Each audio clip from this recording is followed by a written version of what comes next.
The morning Elias Mercer lost everything, he walked out of the towering glass headquarters carrying nothing but a worn backpack.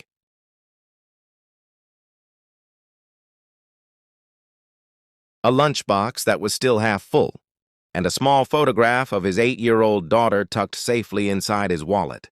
The company he had faithfully served for 12 years erased his future in less than 10 minutes. His access card stopped working before he even reached the elevator.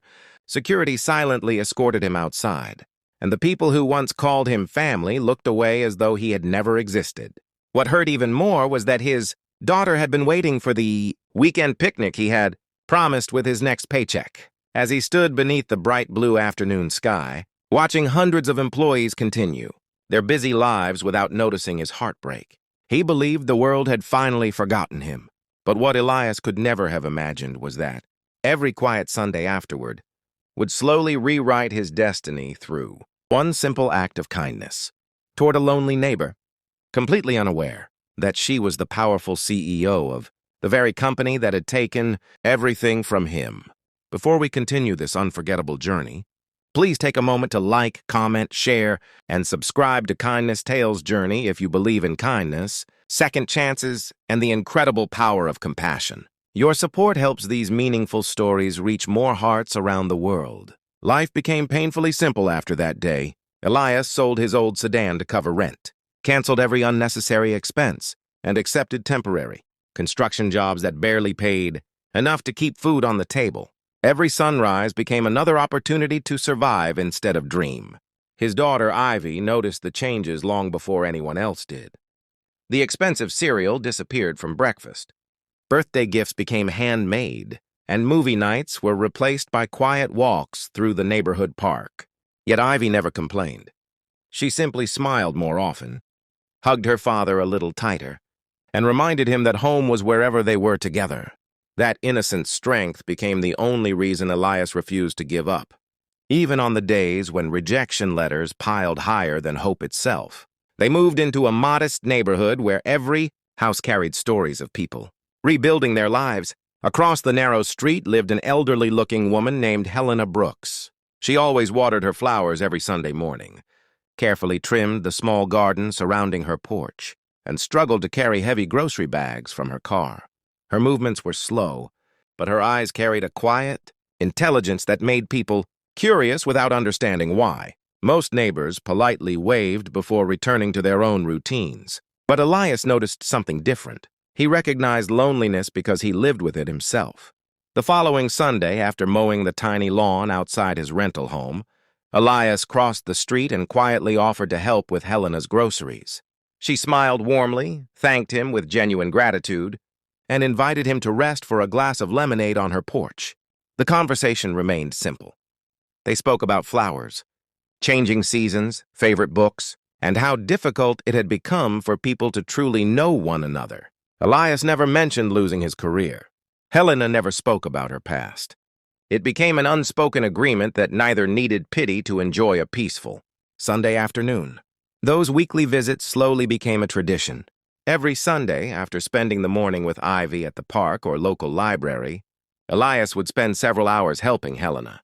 Sometimes he repaired a leaking faucet, painted an old fence, cleaned the gutters, fixed broken shelves, or simply sat listening while she shared memories about traveling across different countries years ago. Ivy often planted flowers beside Helena's roses, filling the quiet garden with laughter that had been absent for many years. Helena looked happier each passing week, while Elias found unexpected peace in helping someone who expected nothing in return. Unknown to Elias, Helena was not simply a retired widow living quietly in the suburbs. She was actually the founder and recently appointed CEO of the multinational technology company where Elias had worked. After years serving on the board overseas, she had unexpectedly returned following disappointing financial reports and growing complaints about unethical management practices. She chose to live quietly, without revealing her identity, because she wanted to understand ordinary people again instead of being surrounded by executives who only spoke through presentations and statistics. She believed true leadership began by listening to lives untouched by wealth or titles. One peaceful Sunday afternoon, While Elias repaired a loose wooden step outside Helena's porch, Ivy accidentally asked why companies could throw away good people without caring about their families. Helena gently looked toward Elias, noticing the sadness that briefly crossed his face before he calmly explained that sometimes businesses forgot the human stories behind employee numbers. He never criticized anyone personally. He simply said that bitterness could destroy a person's future faster than unemployment itself. Helena listened silently, feeling an unexpected weight settle upon her heart. That evening, curiosity led Helena to request confidential employment records from the company. She searched Elias Mercer's name. The file revealed years of excellent performance evaluations, leadership awards, outstanding customer satisfaction scores, and recommendations from multiple supervisors. Yet one recent restructuring document labeled his position non-essential, while approving enormous executive bonuses for senior management. The deeper Helena investigated, the more disturbing the truth became. Experienced employees had been dismissed to improve quarterly profits, while inexperienced contractors replaced them at lower salaries. It explained why company performance had begun collapsing. Helena spent the next several weeks conducting internal reviews. Without revealing her discoveries, financial irregularities surfaced. Employee morale had reached historic lows. Customer complaints multiplied. Departments that once functioned like families had become fearful workplaces, ruled by short-term profit targets. Every report reminded her of Elias quietly repairing fences every Sunday without once mentioning the injustice he had suffered. Instead of demanding revenge, he continued choosing kindness. Meanwhile, Elias remained focused on rebuilding his own life. He accepted evening warehouse shifts after construction work ended, often returning home exhausted long after Ivy had fallen asleep. Still, every Sunday he kept his promise to Helena, because helping her somehow reminded him that goodness still existed. Neighbors began noticing his generosity. Soon he was helping others repair bicycles, carry furniture, trim hedges, and even organize a community cleanup day. Without realizing it, one unemployed father became the quiet heartbeat of an entire neighborhood. Months later, Helena invited Elias and Ivy to attend a community appreciation luncheon hosted downtown. Believing it was merely another neighborhood event, they happily accepted. When they arrived, Elias froze. The venue stood inside the headquarters of the very company that had dismissed him. Old memories flooded back instantly. His heartbeat quickened as former co-workers recognized him walking through the lobby beside Helena. Within minutes, every executive gathered inside the main conference hall. Helena calmly stepped onto the stage. Gone were the simple gardening clothes and comfortable sweaters. She now stood dressed in an elegant business suit as hundreds of employees respectfully rose to greet their CEO, Elias, stared in complete disbelief. Ivy squeezed her father's hand, equally confused. Helena began speaking about leadership, responsibility, and forgotten humanity. She described how one man had unknowingly taught her that true character appeared, not during success but after devastating loss. Without mentioning their Sunday conversations in detail, she explained how this man never sought revenge against the organization that had hurt him. Instead, he spent his free time helping neighbors, raising a compassionate daughter, and proving that dignity required no impressive job title. The room became completely silent. She then revealed the findings of her investigation. Several senior executives responsible for unethical layoffs had already been removed from their positions following months of evidence collection. New employee protection policies were immediately introduced. Departments would once again prioritize people alongside performance. Helena announced that rebuilding trust required more than corporate speeches. It demanded leaders willing to admit mistakes publicly. Then she turned toward Elias. She thanked him for every Sunday afternoon he spent helping someone he believed was simply a lonely neighbor. She admitted that every repaired fence, every planted flower, every shared conversation had restored her faith in compassionate leadership.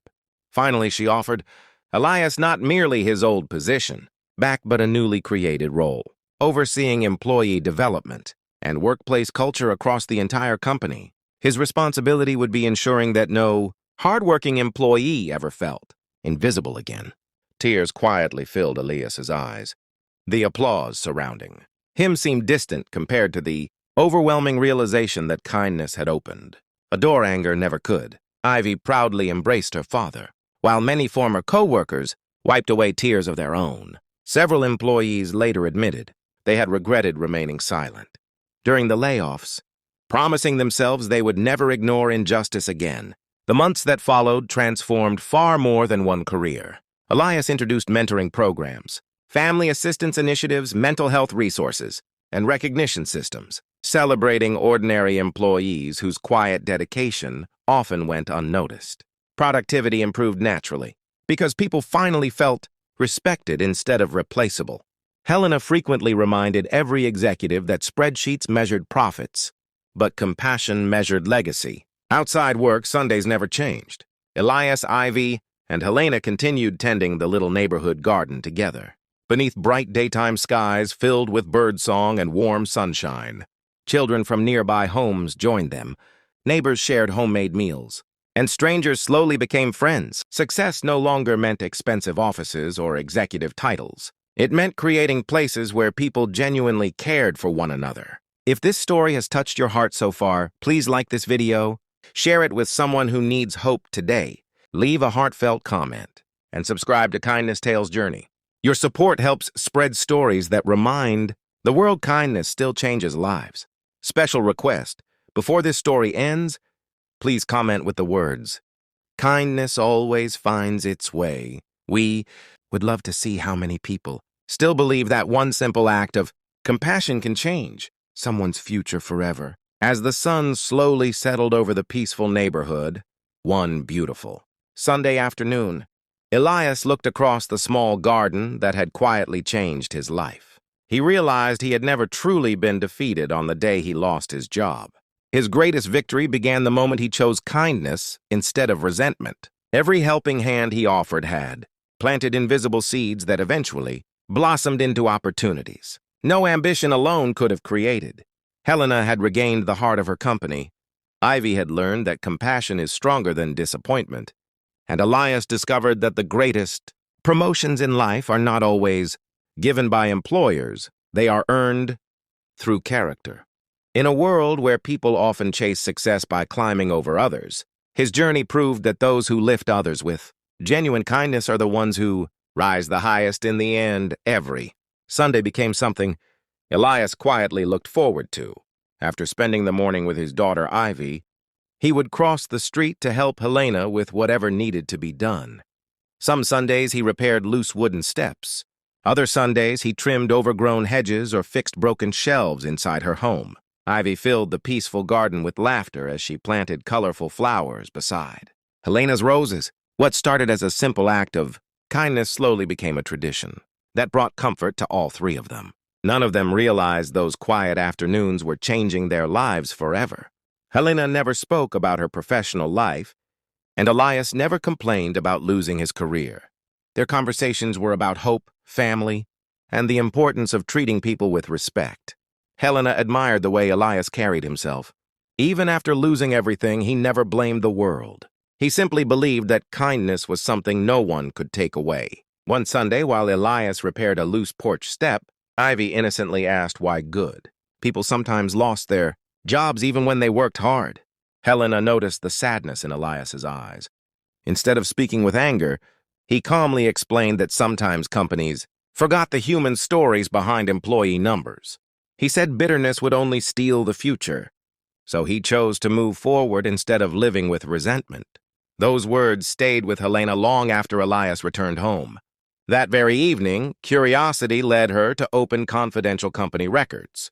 She searched for one name, Elias Mercer. What she discovered left her completely speechless. 12 years of outstanding performance, glowing evaluations, leadership awards, and not a single disciplinary record.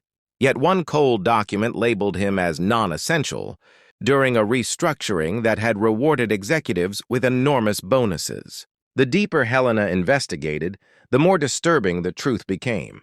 Experienced employees had been dismissed to increase short-term profits, while departments were left struggling with inexperienced replacements. The company she had built with integrity was slowly losing its soul. And suddenly, Helena realized something that changed everything.